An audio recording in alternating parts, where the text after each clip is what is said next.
Welcome to Evan Talks Podcast, a podcast about my, your, and our mental health journeys. If you enjoy the podcast, it's available every other week, and why not follow us on Instagram and Twitter? Hey guys, before we get stuck into this week's episode, I wanted to share with you that Evan Talks pin badges, as mentioned in episode 3, are now available to order. The pin badges cost £10 each. All profits are going to Mind and Samaritans.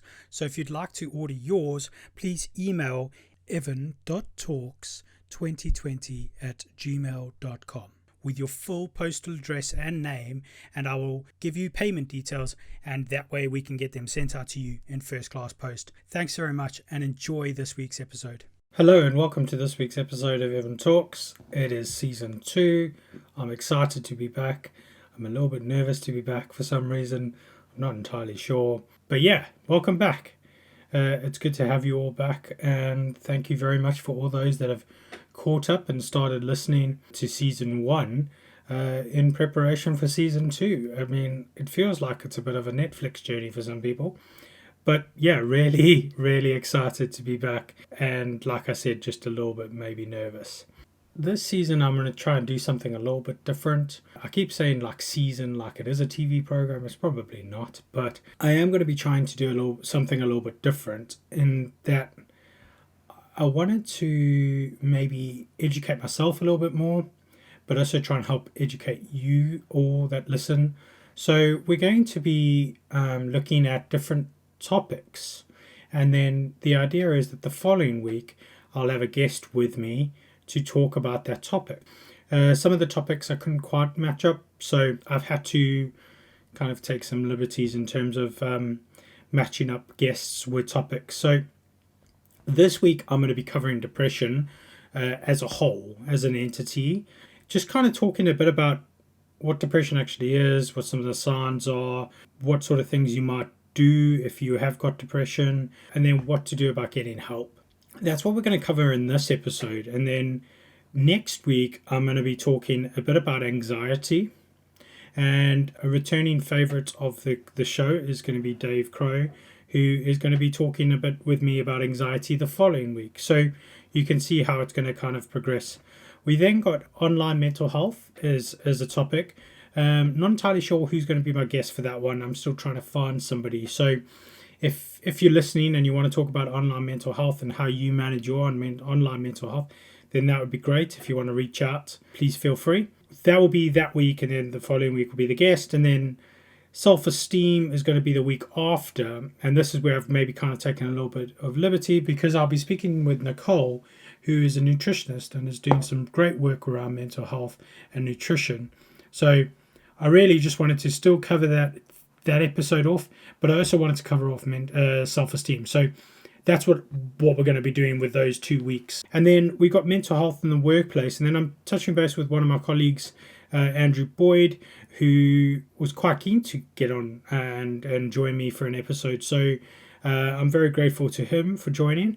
And then we'll have the last episode, which will be just like a recap on what we've learned and kind of touch on what we can do next. I'm hoping that sounds exciting, and I really wanted to start this series with that sort of format just to give myself a bit of structure, because I need structure, but also hopefully you can plan to listen in on 1 or 2 of the episodes that maybe sounds a bit more interesting to you. So like I said, the topics we're going to be covering is depression, which I'm going to start on today, and then anxiety and then we're going to have an episode with Dave, and then online mental health, and then an episode with somebody, a guest to be confirmed, and then self-esteem, and then an episode about nutrition and mood with Nicole, which is going to be cool, and then mental health in the workplace with Andrew the following week. And I've actually recorded the episode with Andrew already, so that will be cool because I can kind of make sure it all ties in nicely. And then we've got one last episode, which will be the final episode of Evan Talks. Really excited about being back. I really am. And before I wanted to start the episode, I really wanted to just kind of check in on everyone and see how everyone's doing, which is easy enough to do when I'm talking to no one and I'm sat in my spare room by myself. I just wanted to really reassure everyone that what I'm doing is not really because I'm trained. I've got my mental health first aid, of course, but that's as about as good as it is. But everything else I'm doing is based on my own research and understanding of what depression and mental health looks like. So there might be some people that don't agree with what I've said or what I'm doing, which is fine, absolutely fine. But if somebody can take something good out of what I'm going through or what we're talking about, then that's just as good for me. That really is just as good for me. So what I've done really in terms of the topics is I've looked at the Mind charity website and I've pulled out some really good stuff that they've got on there. And I'd encourage anyone to go and have a look on there because they've got an A to Z of mental health, which is amazing and really detailed. I mean, like pages and pages of material available there. But yeah, so I found some really good material, and all of the topics that I've found, the basis of the material is from the Mind charity website. But then I've also done a bit of other research and looked at some other charities and some other information that's available. And the good news is that everything kind of ties in, so there's nothing drastically different or changing between the two. Before I get into the topic today, which is the depression topic and what depression actually is, I really wanted to just kind of recap. Obviously, the pandemic's still going. Obviously, a lot of us are still struggling with it. And now that the UK is in its third lockdown and most countries are still in some form of lockdown, so for all the listeners in different parts of the world, because there seems to be a lot of people listening in different parts of the world, which is fantastic. So to the listeners in America, to the listeners in Australia, South Africa, Thailand, for all the listeners everywhere, I do hope that you are all safe and well and that you're doing okay considering everything that's going on. It has been challenging. Like you guys would know, I was put on furlough for some period of time, part of a government's like job retention scheme. So the government contributed to your pay and your company was able to put you on furlough. And I was only on furlough for about 3 months, I think, maybe just under. And it was really tough for me. But now I'm realizing that there's people still on furlough from February last year. From like April last year when the scheme was introduced. So it must be really difficult for all of those guys. So my thoughts are with you all. I do hope you're doing okay and you're finding ways to keep yourself in some form of routine. I know a number of my colleagues in the events industry have obviously had to find different jobs and different ways of working, but what's really positive is how many of them have been able to find stuff and just exceed and really make a bad situation into a good situation. So congratulations to all of them, and congratulations to all the people that are just getting up every day and still carrying on with life regardless of the situation that we're all in and how bad it can sometimes feel. I was then given the opportunity to move to another part of our business as part of a kind of restructure in terms of that. I don't want to go into too much detail around that because it's obviously not my place to say that. So I moved into another part of the business within Compass Group. So I'm now supporting a sector that I used to work with. It's really exciting because I was worried that all the good stuff that we had started with the events side of the business was going to drop off in terms of the mental health and the mental health first aiders training, all that sort of good stuff. But what actually has happened is I've moved into another part of the business and they are well into it and they are taking it so much further than I could have imagined. So I'm really excited to be working with a great group of people, and we are doing some wonderful things, and people are noticing that we are passionate about mental health in the workplace. And that being said, the wider organization is doing quite a bit. So I'm doing some other stuff with the wider organization around mental health and all that sort of stuff. A lot of it started while I was on furlough, so I couldn't actually get involved at the beginning, but I'm glad I'm involved now and really, really enjoying it. And I'm speaking to some wonderful people, wonderful leaders in the organization around mental health. And yeah, it's just really, really all positive. So that's been happening. And it's interesting because one of my triggers with mental health or with my depression is when there's change, and especially when there's big change. So if I think about all the different times I've had big change in my life, so moving from South Africa to the UK, big change, massive change. Moving by myself, only having one really good friend who was actually like the rock that I needed when I was here. So she's amazing. She's still one of my best friends, and I'm so grateful that she's in my life because sometimes she just reminds me that I could be a lot worse. I'm grateful that she was here when I first came over, but I did have a major break then. And then if I look at the next big change, which was maybe moving from the job that I was at for about 5 or 6 years to another job that I was at, which was much bigger than what I was doing. A lot more pressure, a lot more expectation. I had a bit of a break then. Not a huge one, but a bit of a break. And then when I moved from that job to my regional job, again, much bigger, a lot more pressure put on myself, not by anyone else, but put on myself in terms of what I was supposed to do and the expectation. I had a bit of a break then, not a big one. And then obviously when a relationship fell apart, quite a big relationship in terms of what was going to happen, that resulted in quite a big break. And it was actually a really good thing to happen because it helped me identify some serious root causes as to what was wrong in terms of my own well-being and what my triggers were. So that was good. But then all of that change happening, whilst the pandemic has been a massive change for everyone and huge, I've had bad days, I've had low periods. I've definitely had a week or so when I was on furlough that I basically didn't get out of bed. I didn't really want to do much. I think I only got out of bed one day, and that was on a Friday for a quiz night that I was always invited to, which was the only reason I got up that day or that week. But I didn't have a major, what I would consider a major break, and I didn't have really a serious period of really feeling low and potentially suicidal. I didn't have that. I did have moments. I'm not going to lie. One thing I want to be on this podcast is always honest. I did have moments where I was feeling low and stuff, but that wasn't nearly as bad as it has been before. So the pandemic was bad, and then the job change, which honestly, again, it was a serious move up for me because I was going from having somebody above me in David to always be my support, my go-to. He's still above me and he's still able to be my support and my go-to, which is fantastic. And that's probably why it's not been so bad, actually. But also, I think because people know who I am now and they know about my depression and my mental health. I mean, the whole organization now knows what I've gone through. And if they don't, then it's just because they've not really been interested. But everyone that I'm now talking to, and when we're talking about mental health more, I'm very open about my journey. I'm more open than I've ever been, if they like it or not. But I've not had a major break, and touch wood, I'm not going to, not about work at least, because I've got a great team of people. I've got the central team that I'm directly reporting into, but then I've got the part of the business that I'm working with. And it's all really positive, and I can feel that if I'm having a bad period, I know, of course, I can be able to speak to Dave because he will never judge me and he's never judged me before.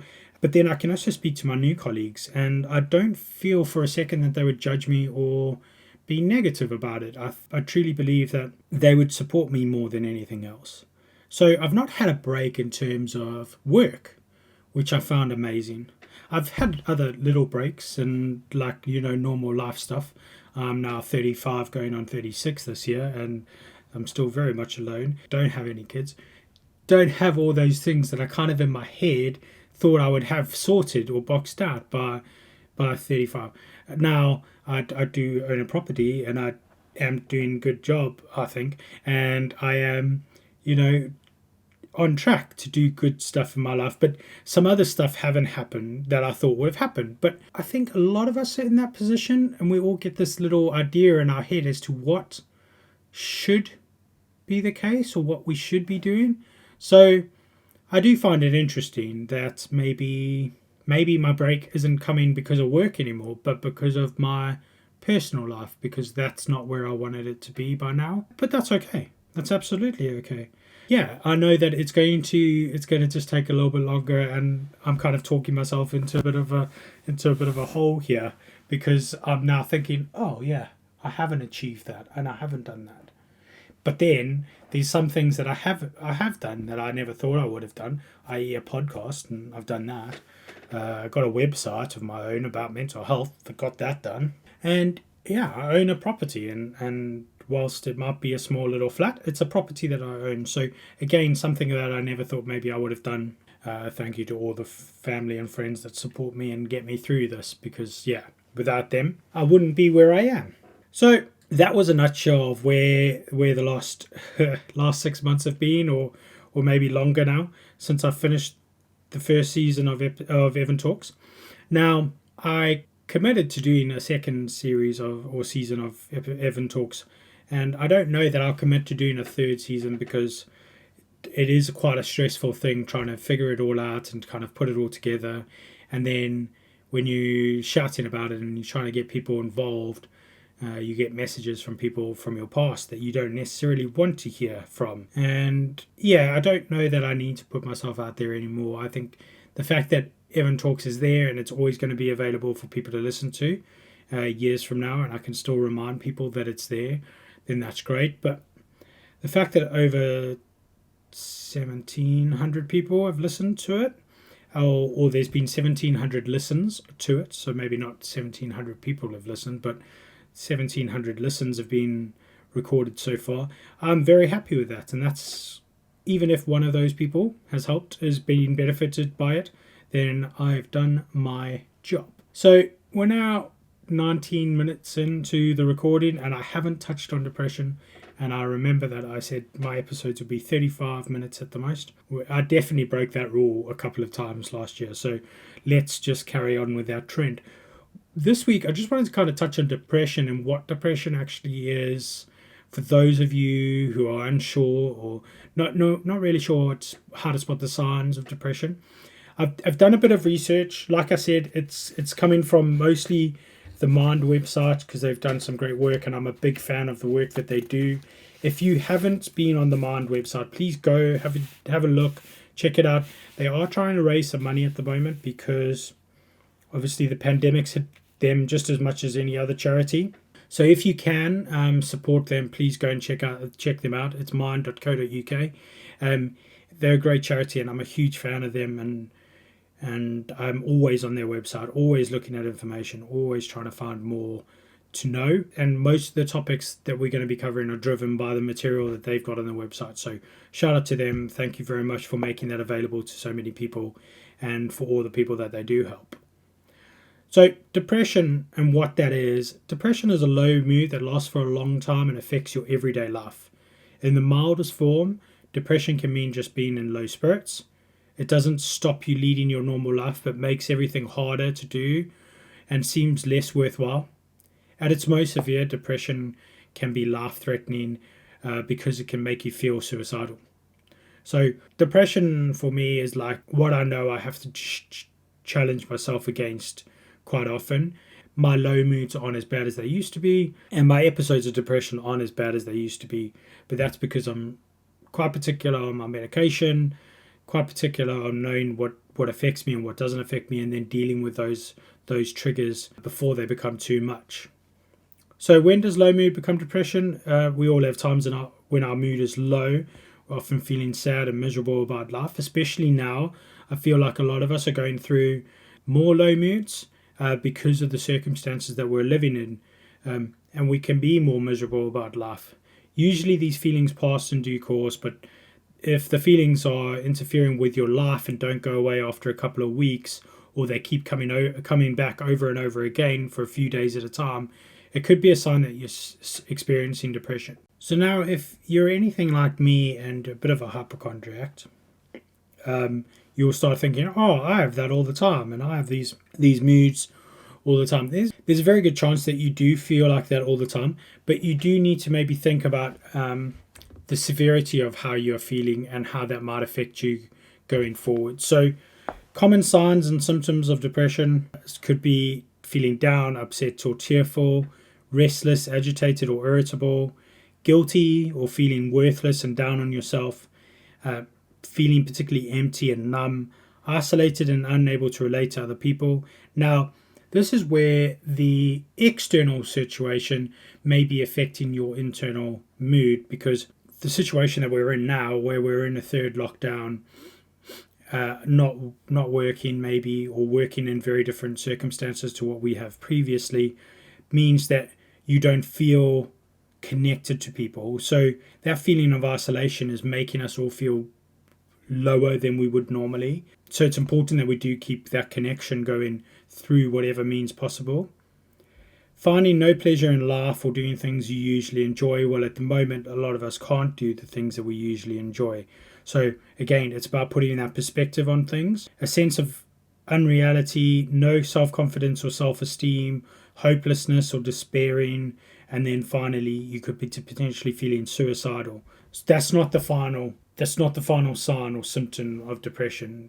The feeling of suicidal could be the overwhelming feeling straight away. You could have been feeling all those other things, but that suddenly feeling suicidal might wake you up to what you're going through and what you're feeling. With those symptoms, it might mean that you behave a little bit differently. So, avoiding social events and activities you usually enjoy. Again, remembering that a lot of this stuff we took for granted before.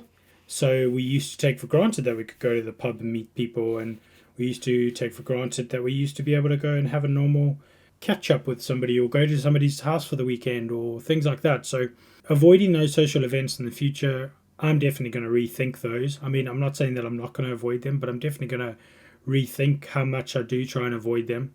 But it's also about making sure that you think about how you could be potentially still displaying those behaviors now.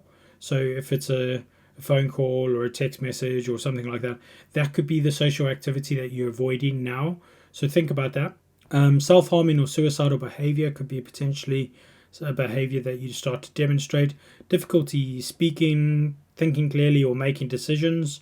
Losing interest in sex is one of the common behaviors that happen because you lost the loss of your libido. Difficulty remembering or concentrating on things. Using more, smoking more, drinking more, using other drugs more than usual. Difficulty falling asleep or sleeping too much. So sleep is always one of my signs. If I really am struggling falling asleep or keeping asleep, in my case, normally means that I'm not okay and I need to change something quite quickly or get help. So sleeping too much could be the other thing for some people. Some people just try and sleep through it. Feeling tired all the time, no appetite or losing weight, or in my case, eating too much and gaining weight. So I'm definitely a comfort eater, which is one of the things I'm hoping Nicole can maybe help us out with in the later episode. Physical aches, pains with no obvious physical cause, moving very slowly or being restless or agitated. So those are some of the behaviors that you might see.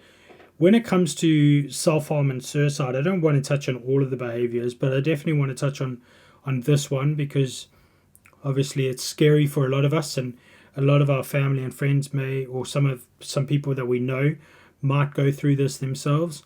So what do we do to help them? So if you're feeling low and you might you might use self-harming behaviors to cope with difficult feelings.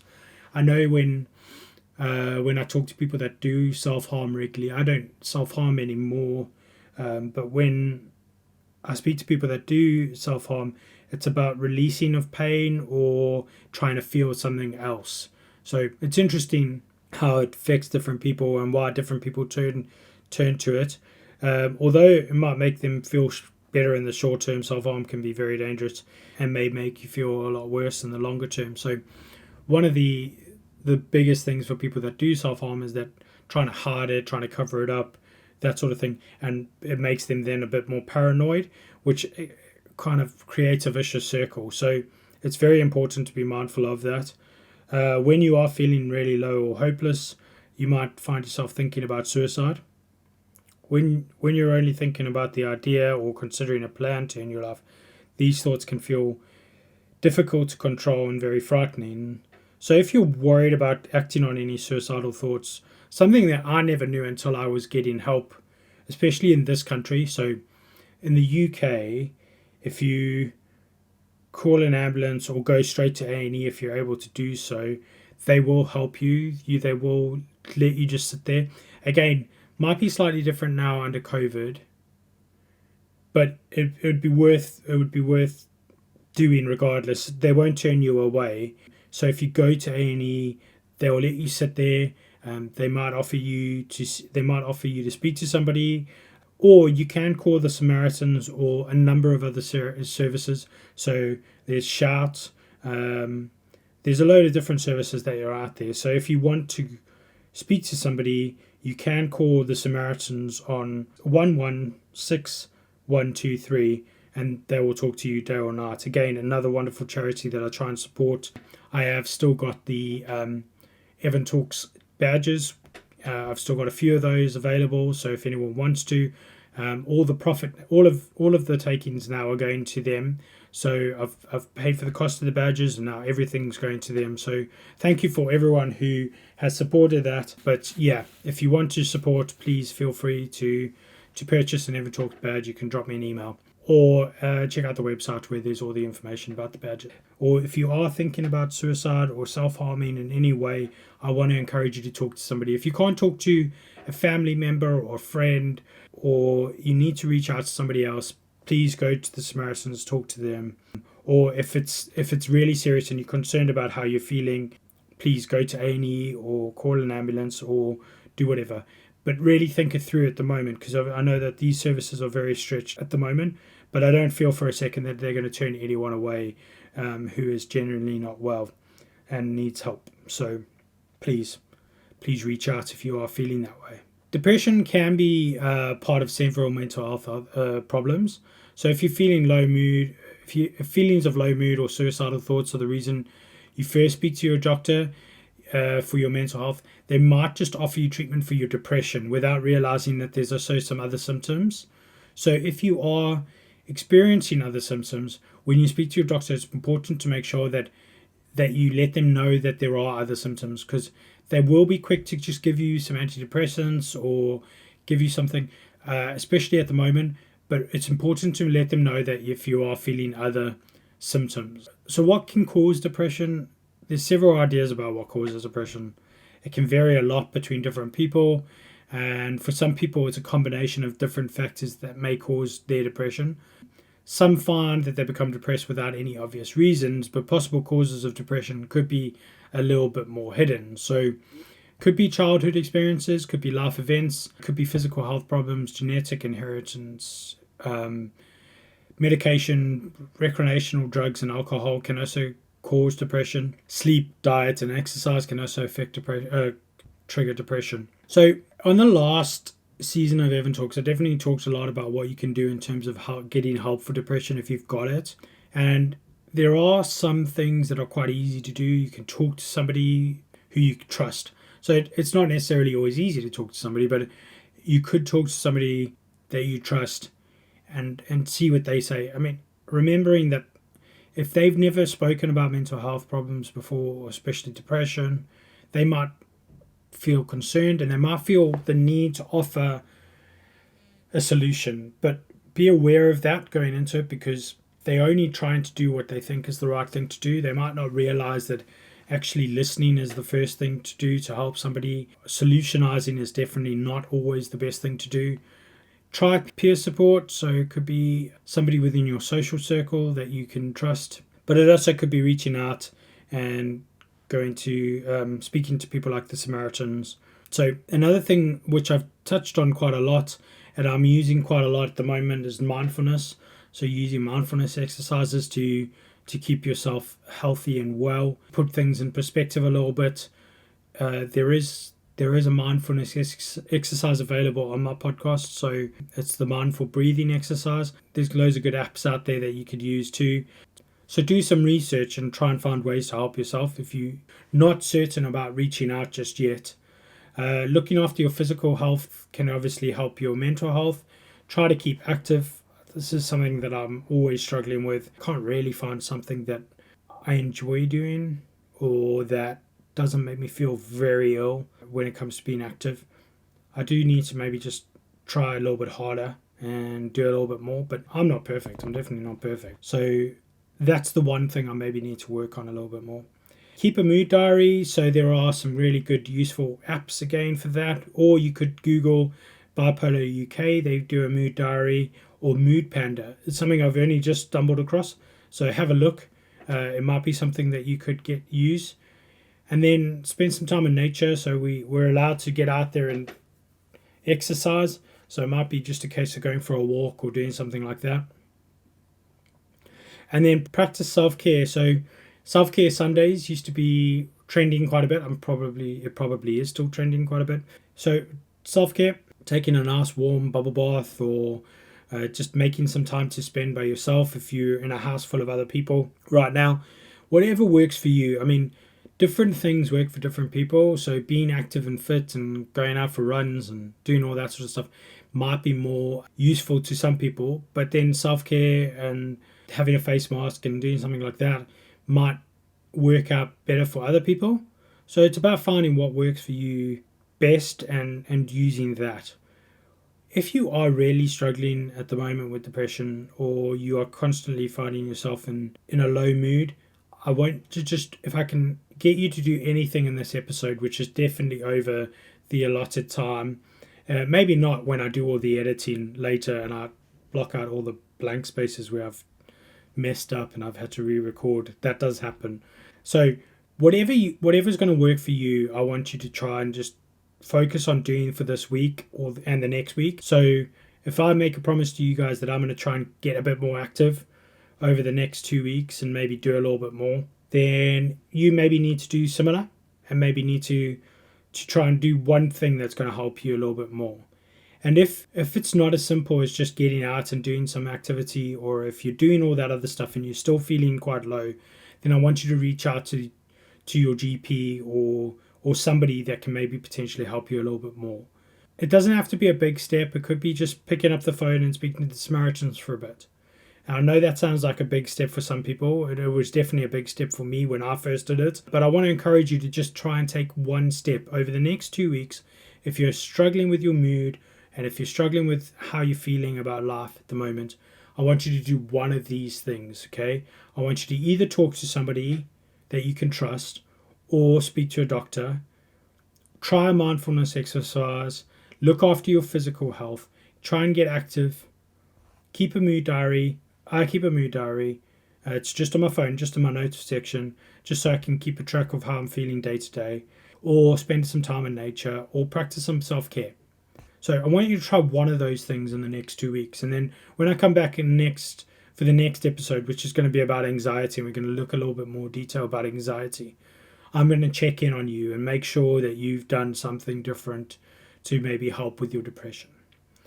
Now, that's my bit of accountability. So I'm going to be accountable to you guys over the next few weeks and try and be a bit more active.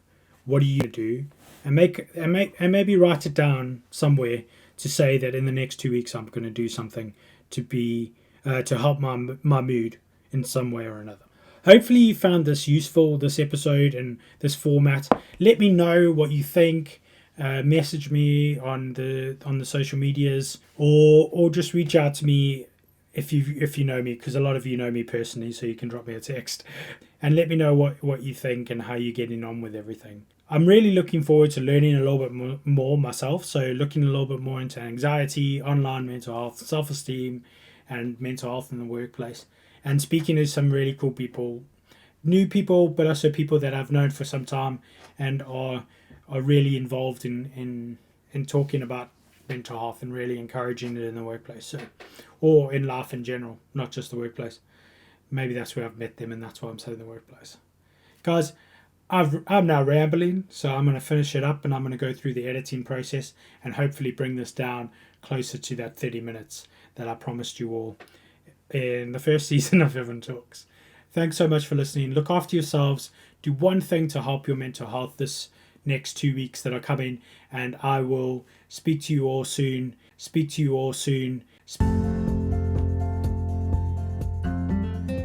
you for listening to Evan Talks.